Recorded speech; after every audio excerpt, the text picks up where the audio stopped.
बतावा केकरा खिलाफ रिपोर्ट लिखवावले बाड़ू?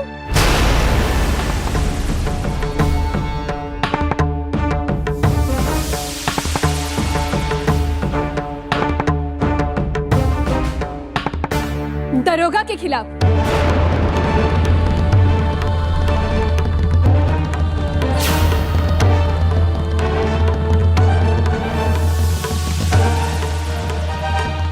हम साच कहनी नू, तू हमार भाई दरोगा के खिलाफ रिपोर्ट लिखवा के आ रहल बाड़ू हनु? और तू खाली दरोगा के खिलाफ रिपोर्ट काहे लिखैलू हा? अरे हमार पूरा खानदान के खिलाफ रिपोर्ट लिखवा देती।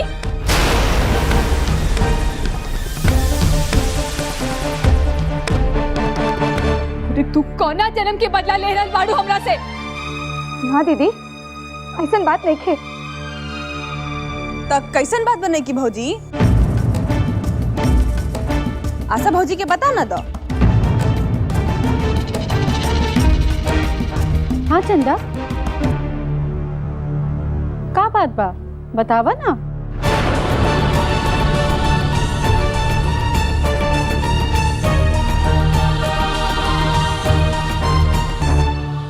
हम अपन बाबूजी खातिर चिंतित रहली। तो अपन बाबूजी के खातिर तू हमार भाई के नाम लगा देबू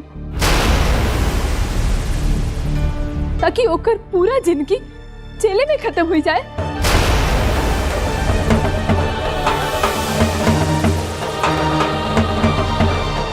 ना दीदी, हालात ऐसे बन गए रहल कि हम बस हमरा के और कुछो ना सुने के बा।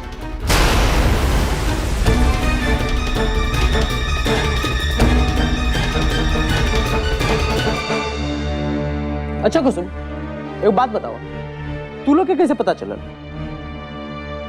कि राम खिलावन जी के गायब होला के पीछे दरोगा भैया के हाथ बा?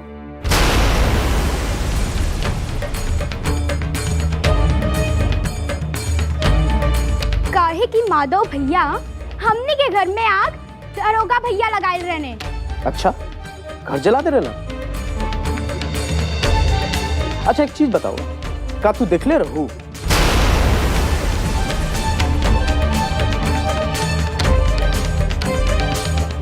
ना बोला, देखले रहो तो बोला ना।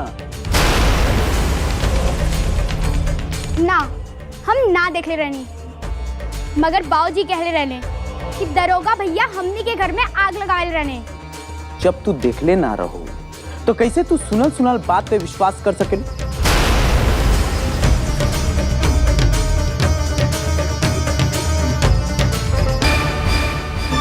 ओकरा से काहे बात करत बड़ा? हाँ, हमरा से बात करा। तारा से बात करे खातिर हमारे पास कुछ होने के बचा। अच्छा, हमार बाबूजी गायब हो गई, हमार घर जल के राख हो गए, बात करके कुछ कैसे लिखे? हाँ, अपना घर में माचिस से आग लगा के दूसरा पे इल्जाम ना लगाए के चाहिए।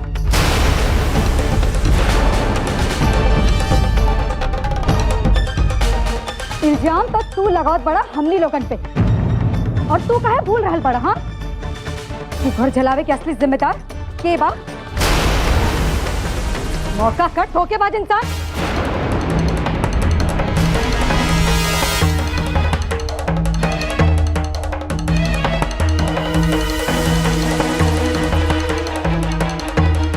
तू धोखेबाज के क्या कहते हो? हैं? धोखेबाज के क्या कहते हो? बोला ना, बोला धोखेबाज के क्या कहते हो? तेरा ब्याह करे खातिर इतना जल्दी हो गए रहे कि तेरा इंतजार करल हो गए मुश्किल। ज्यादा चू चपर मत बोलो, ज्यादा चू चपर बोलबो ना तो सारा पोल के ढोल खुल गई। एकदम चुप रहा, तेरा पे शोभा नहीं खिदे थी बोलन। चुप, एकदम चुप।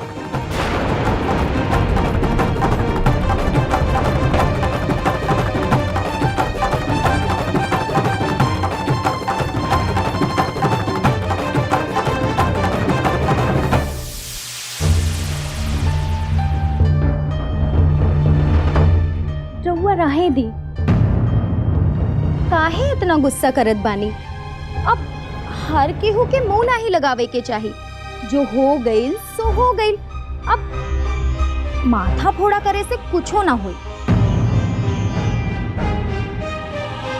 बड़की माई, हमरा बड़का भैया के पास ऑफिस जाए के बा, हम जातनी।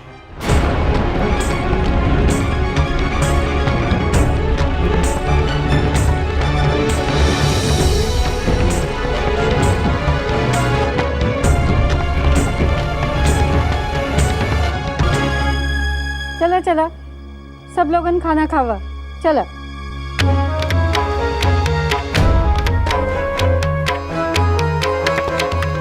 चला सुमन।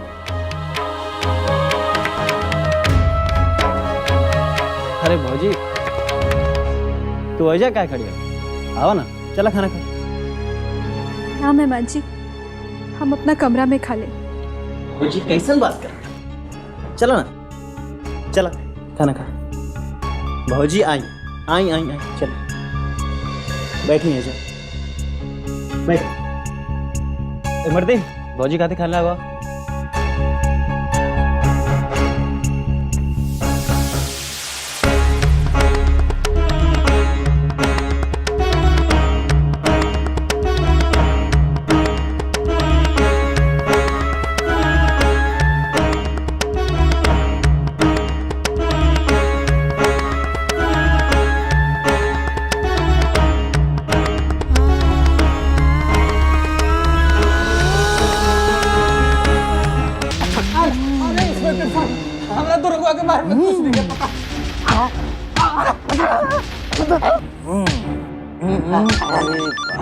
गेम के समय ही फोन आवत है।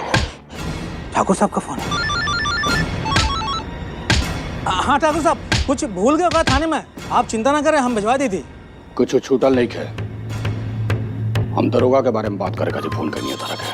अरे ठाकुर साहब, ओकरा के खिलाफ तो FIR लिख दिया ना। FIR पे FIR लिखला से कुछ ना होगी। तो उनके सरकारी काम के बहुत अच्छे जाने नहीं। उन्हें उस साला दरोगा छुट्टा सांड जैसे घूम रहा बा। वो कब आक्रमण कर सकता हमरा पर। और तू इस बात के बहुत अच्छा से जाने लो कि एक बार पहले भी हमरा पर हमला कर चुकल बा। तू तो साला हमार किस्मत अच्छा रहे कि हम ओकरा गोली से बच गए। देखा इंस्पेक्टर, हमरा एगो और हमला ना चाहिए। ऐसे पहले कि दोबारा हमरा पर हमला करे, उस साला के लाश भी चेक चाहिए। न तो हम तारा के कहवा भेजब। जानते बड़नू, तनी फुर्ती दिखाओ। अना तो यमराज अपन फुर्ती दिखा दिया। बुझाइल? अरे हम लोग कहाँ बता दे ले रे? अरे भाई लोग, अरे अरे अरे दरोगा, अरे हम लोग कहाँ बता दे ले रे? अरे हमरा दरोगा के बारे में कुछ नहीं मालूम। अरे बाप रे बाप। अरे ये तो कह रहा कि एकरा का तो कुछ नहीं मालूम। एका काहे परेशान किया जा रहा है? एक झंझट ही खत्म कर दिया जाता है। अरे एका काहे परेशान कर रहे हो? एक काम तो अब हम खत्म कर दी थी।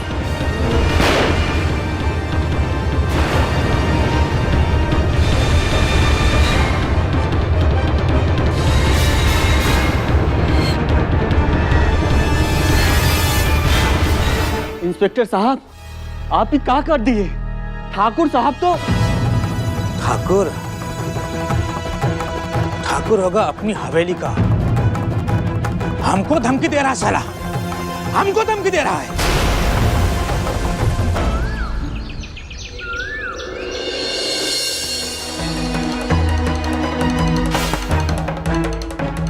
धोखेबाज की कर तेरा ब्याह करे खातिर इतना जल्दी हो गया कि तेरा इंतजार करना हो गया मुझसे।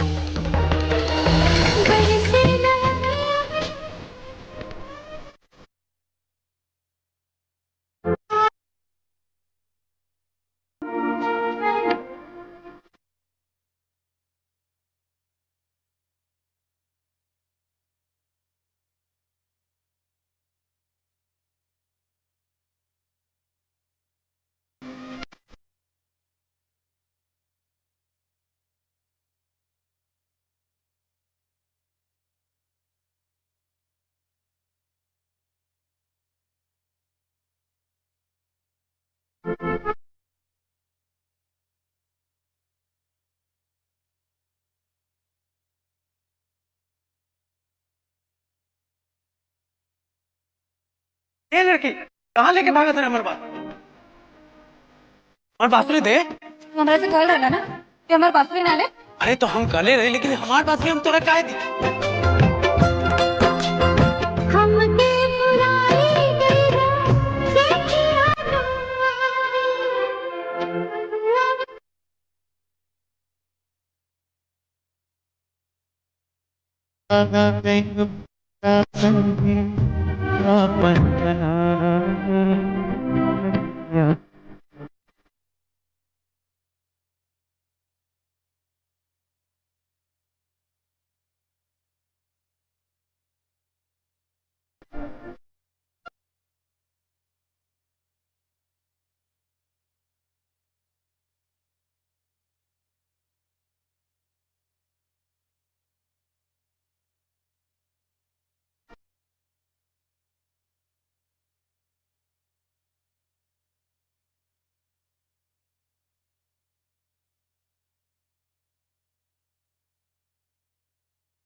में हमके दिहले रहलू बचनिया।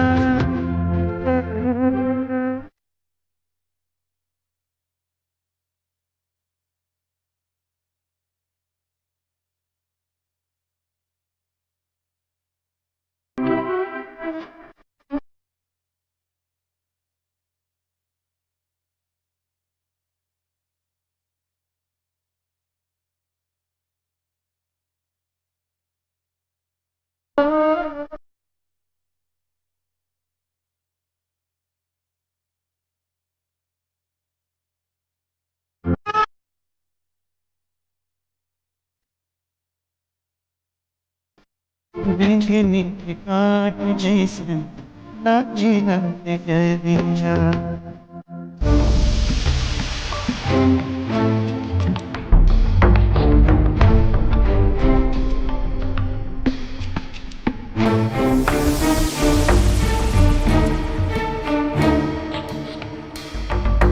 देखा माधव, जन हो गए तन हो गए। केहू औरी के वजह से अपन जिंदगी बर्बाद कैला के कोनो मतलब नहीं है। बड़का भी हमरा काम से कहूँ शहर से बाहर भेज काहे कि इस जगह से हम एकदम दूर जाए के चाहते नहीं। बड़का भी एकदम दूर भेजो, तारा के बहुत दूर भेजो, लेकिन अभी ना, अभी इंतजार करो। ना बड़का भी हमरा अभी जाएगा बाबर का भी। क्या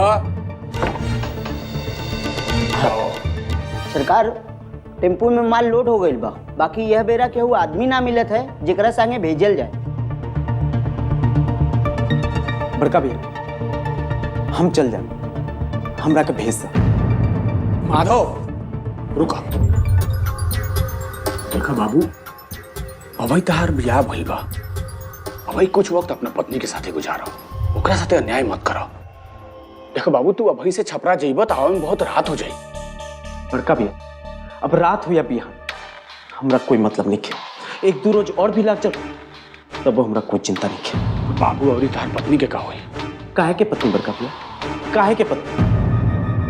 बड़का भैया हम सोच ले बनी कि अब खाली हम अपन काम में मन लगा कर रखे के चाहते हैं। माधव देखा बाबू, हमरा से तहार ऐसा हालत देखल लिखे जात। ठीक बा, यदि तहार मन बा तो तू माल लेके टेम्पो साथे चल जा। घनश्याम जी सरकार। तू माधव के समझा दो कि माल कहाँ पहुंचा हुआ। ठीक बा सरकार। ठीक बा बड़का भैया। सुनो, ठीक से जाइए, अपन ख्याल रखिए। चल तो चल जो माधव। बहुत दूर निकल जाओ, तबे तो हमार रास्ता के कांटा साफ हुई। बहुत दिन हो गए हमार रानी से भेंट भइल है। आज रात हमार रानी से हमार भेंट हुई।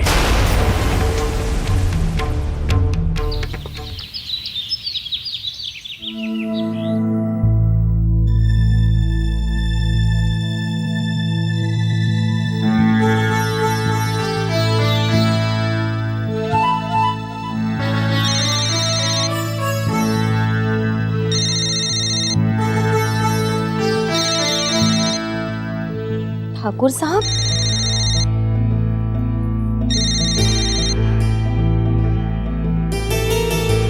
ठाकुर साहब, हम तो यही सोचले रहनी कि जब हम यहीं जा आ जाए तो रउआ से हमार मिलब आसान हो जाए।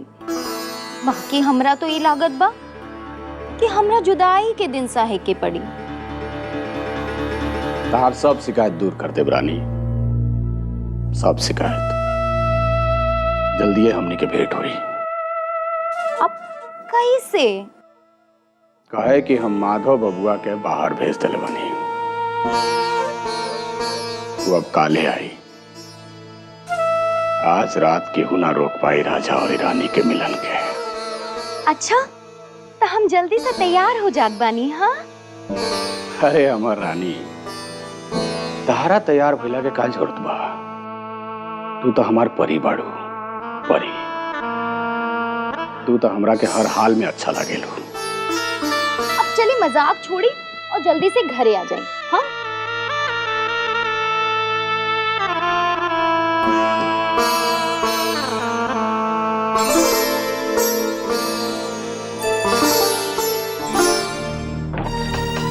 छोटकी ठकुराइन, रउआ के आज खीर खियाए के रसम बा। बड़की ठकुराइन तैयार रहे के कहले बाड़ी। कितना बजे? 4 बजे संझिया के। सुना, अब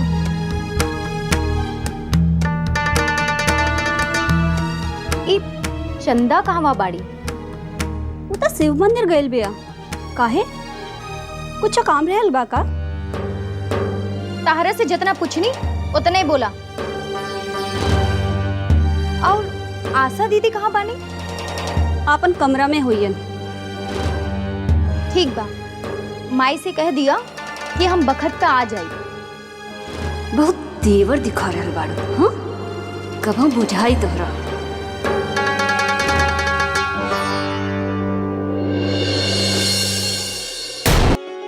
ई साबुन हम इजे लुका के धैले बानी। सुमन, ये सब साबुन हुए, कोनो खजाना नहीं के जेकरा के एजे छुपा के रख ले बाड़ू। हाँ हाँ भाई, खजाने तो है। अरे ई का करता नहीं दी हमरा के? का करता नहीं? तुआ मालूम नहीं के इस साबुन में बहुत एक खूबी बा। करीना कपूर ए साबुन से नहा ली और ये अब हम हूँ। सच में सुमन? और ही ना तक का? अरे रवा मालूम बा, इस साबुन में बहुते फायदा बा। जैसे जैसे हमार सुंदर कोमल त्वचा के साथ साथ फारन घूमे के मौका। फारन माने विदेश। विदेश? अच्छा अच्छा अच्छा। तो ये रिवेल साबुन तो फौरन जाए के मौका माने? माने रविंदर, धीरे बोली। रुआ जानता नहीं, अब जे रिवेल साबुन किनी नु, ओमे से 10 परिवार के मिली विदेश जाए के मौका और 100 परिवार के भारत घूमे के मौका मिल रहा बा। सच्चो? साबुन कीने से विदेश जाए के मौका? तू ना सुमन, हम सही कहा तनी, कसम से, राउर कसम, सच्चो। रउआ कसम खाई कि ये बात रुआ केहू के ना बताएम। हम ये बात सिर्फ रुआ के बतावता नहीं। ठीक बा भाई, हम तहार हम ये बात क्यों से ना बताए, बस। पक्का? पक्का। ठीक बा भाई। देखी, एमे एगो बड़ी खास चीज बा। ई देखी, ई हा साबुन। ई साबुन में एगो कोड बा। कोड है जैसे, ठीक बा? कोड है ने बा। हाँ, रवा दे में एगो यूनिक कोड बा। ई हा यूनिक कोड 64T2GA, समझनी? तो फिर तो का तब मोबाइल उठाई, ओ मोबाइल पर लिखी विवेल, पेज दी, ओकरा बाद ई यूनिक कोड लिखी 64P2GA।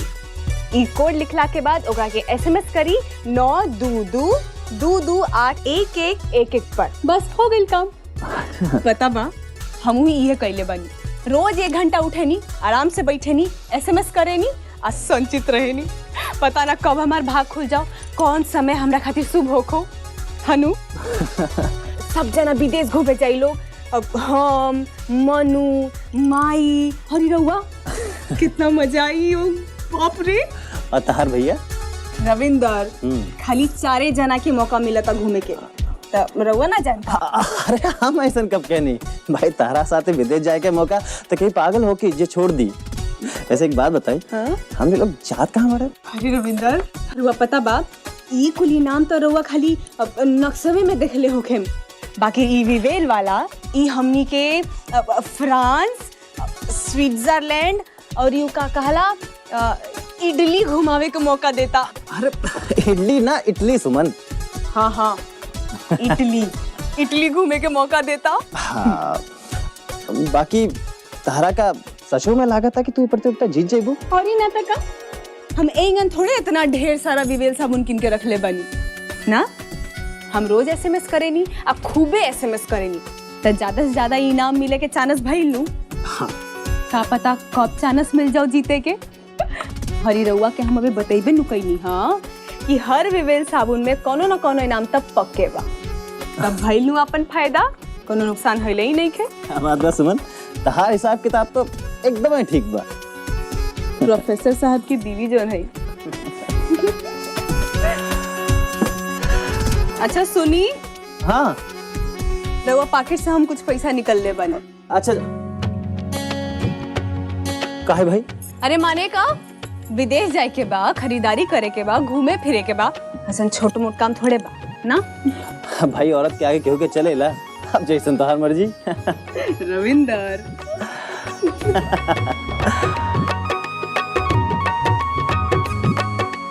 विवेल साबुन कमाल के साबुन बा।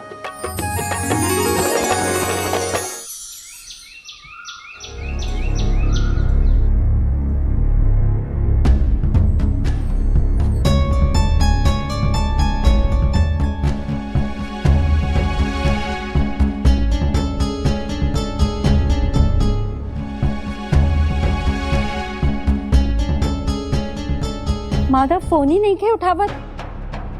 हम ओकरा से कहनी कि 4 बजे तक आ जाइए, तो वो हमरा से बोलस कि हम बड़का भैया के ऑफिस में जात पानी। तो हमहू कहनी कि ठीक बा, नगीचे जा रहल बा तो जाए। पता न कहाँ अटक गए, निर्भयो फोन नहीं के उठावत।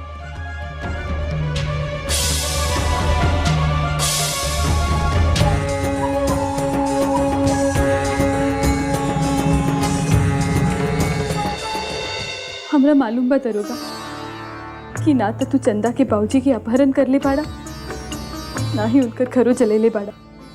बाकी फिर ऐसे छिप छिप के काहे फिरत पाड़ा भैया। हमार बात माना, तू ठाकुर साहब से मिलके ये सब मामला खत्म कइला। वो तरह के माफ कर दिहन, हम उनकरा के बहुत अच्छा से जाने ली। भैया तू कहवा बड़ा भैया, कैसन बड़ा, अरे माई बाबूजी कैसन बाड़ी? दीदी अभी हम छपरा बनी। ठीक बनी, घरे भी सब केहू ठीक ठाक बा।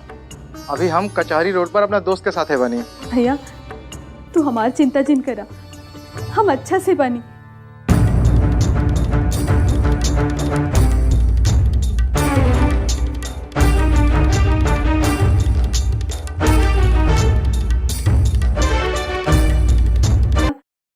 तू हमार चिंता जिन करा, हम अच्छा से बनी।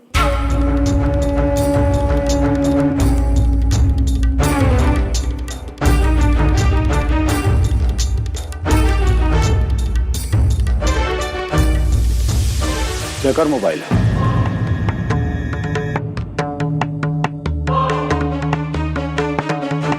मेहमान जी के।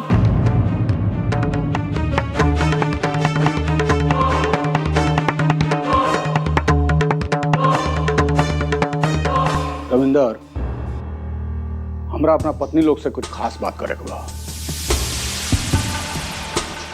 तो यदि बुरा ना लगे तो बाहर जाके बैठा, कम बैठा।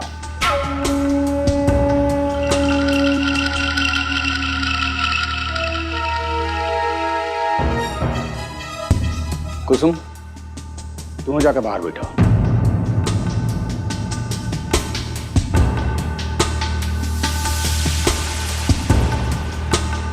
देख लो चंदा, तुम कॉलर है नीनू। ये आशा देवी अपन दुलरुआ इकलौता दरोगा भाई से छिप छिप के बात करेली। हम तो समझ ले रहनी कि आशा दरोगा से अब बात ना करेली, बाकी यहाँ तो बातें उल्टा बा। तो पूछा इनका से कि तार बाबूजी कहाँ बड़ा।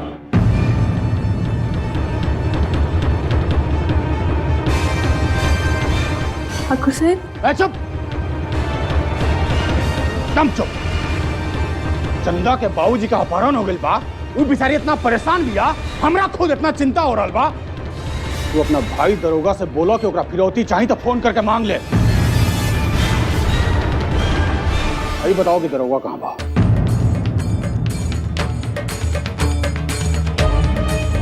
तू हमरा सामने ऐसे हाथ का है जोड़त आरू? बेटी, हमारे बाबूजी के छुड़वा दी दरोगा भैया से। ये तू का कहत बाड़ू? दरोगा उनकर अपहरण नहीं के कहला। हाँ दीदी, हम सचे हो पुलिस के दरोगा भैया के बारे में कुछ न बताए। बस खाली हमरा के अपन बाबूजी वापस चाहिए। अरे हम कहनी नु दरोगा के तो कुछ मालूम ही नहीं के। आशा, एगो गरीब लड़की के बाबूजी गायब हो गए बड़े, और सारा दुनिया ही बात के जानता कि उनका के गायब करे में तहार भाई दरोगा के हाथ बा। उनकर बहन होखला के नाते तारा ई बात भी अच्छी तरह से मालूम हुई कि राम खिलौन जी कहाँ बा। सीधे सीधे बता दो तहार भाई दरोगा कहाँ बा, ताकि ओकरा जरी हमनी के पता लगा सकी सा कि राम खिलौन जी कहाँ गायब भइल बड़ा। हाँ ठाकुर साहब, हमरा के कुछ नहीं के मालूम। हमार विश्वास करी, सच को हमरा के नहीं के मालूम। ए, फालतू के नौटंकी बंद कर। तू अपना भाई दरोगा से छिप छिप के बात करे, तो तो तारा का बतौले हुई नू। तो चलो बताओ फटाफट कि दरोगा कहाँ बा। अपना भाई के साथे साथे तू अपना माइयों बाबूजी से बात करता है ना ठाकुर साहब, वो तो आज मेहमान जी फोन लगा के दे देने, अभी का पता कैसे दरोगा के फोन लाग गई। तो बस यही से थोड़ा बहुत बात हो गई। रविंदर बनल बाबन भौजी के संदेश वाहक, एकरो इलाज करे के पड़ी। ठाकुर साहब, हमार भाई दरोगा निर्दोष पड़ा। सच हुआ ओकरा के कुछ नहीं के मालूम। कुछ नहीं के मालूम? कुछ नहीं के मालूम? तोहर दुलरुआ भाई निर्दोष बा तो साला चूहा के बिल में काहे छुपल बा? चोर नियर काहे मुंह छुपौले बा? सामने आके निर्दोषी साबित काहे नहीं कर तू? बोल ना रे, बुलाओ ओकरा के सामने, कहो ओकरा से कि सारा दुनिया के सामने अपने आप के निर्दोष साबित करे। देखो हमारा ढेर माथा खराब मत करो, सीधे सीधे बताओ कि तार दुलरुआ भाई दरोगा कहाँ छिपल बा। ठाकुर साहब, रहुआ रह दी। सच हो ठाकुर साहब, हमार विश्वास करी, हमरा के कुछ नहीं के मालूम। अच्छा, ये तो ना बताइबो। ठाकुर साहब, रुक जाइए, रहुआ ऐसा हरकत ना करिए ऐसा दीदी संगी। ए, चुप, एकदम चुप। जब तक देख रहा बाड़ी कि हम आशा से बात कर रहा बानी तो बीच में टोकल मत करो, बुझाई?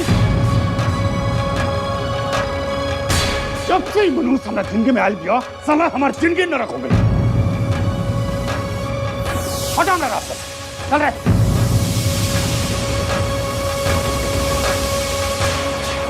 ये भी असली मुसीबत, ये भी हमारा घर का बीवी सर ना चंदा। आज एकरा का सबक सिखाई के पड़ी, ऐसे ना मानी। निर्भय बिल्कुल कहो ना माई, ये हमनी के दुश्मन, चंदा के दुश्मन दरोगवा से बात कर ले फोन पर। अच्छा हम एकरा से पूछनी हो कि राम खिलान जी कहाँ बड़े, तो ये कहती है कि हमार भाई निर्दोष बा, ओकर कोनो दोष नहीं है। ठाकुर साहब, तवा के ऐसा काहे लागता कि हमार भाई दरोगा दोषी बा? काहे?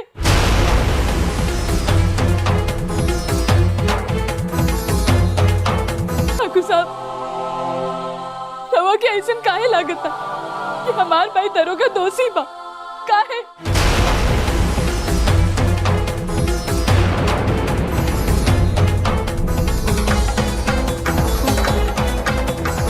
रवा की बतौलस यही से नु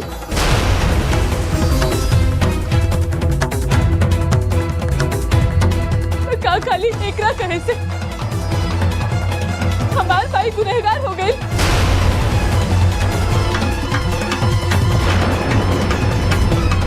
हमरा से जब हम लड़ाओ करते हैं,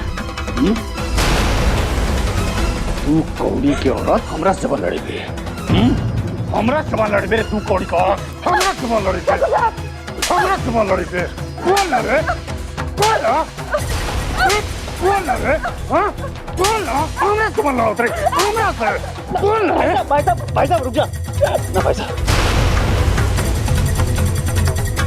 हाथ छोड़ो रविंदर। भाई साहब ये हम कहते नहीं, हाथ छोड़ो रविंदर और दूर हटा। तू ही यशवार दरोगा से मिलल बड़ा। महारानी, बोल ना रे, ज्यादा नौटंकी कैला की जरूरत नहीं है हमारा सामने। बोल ना रे, कहाँ छुपल बा तोर भाई दरोगा? मुंडू पकड़, कहाँ से नजर मिला? हाँ तो बताओ कि राम खिलौन जी के कहाँ छुपल बा संतोनी के? बोल ना रे, कौन षड्यंत्र बात होनी क्या है? बताओ ना, तो तोरा क्या है? मत मारिए आशा दीदी को।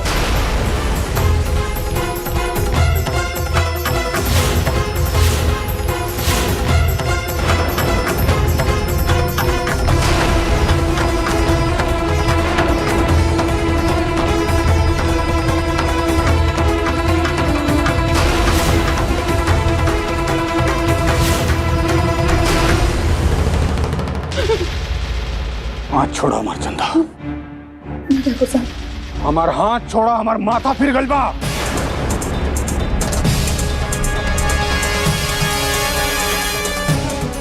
की भौजी एक हिम्मत ना देखा, भैया के हाथ पकड़ ले लस। हम कहता नहीं हमारा हाथ छोड़ो।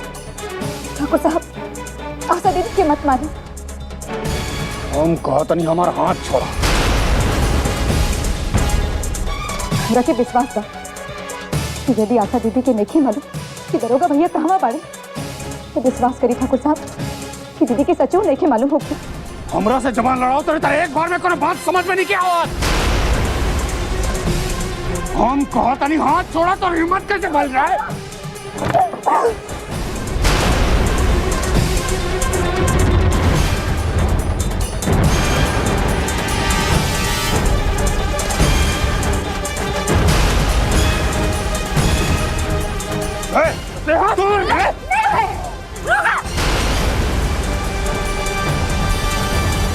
तो और दिमाग खराब हो गया बेटा, ये सब का करत बाड़ा?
तरसत रहनी रउआ के बहिया में आवे खातिर। वाह, बढ़िया, बहुत बढ़िया।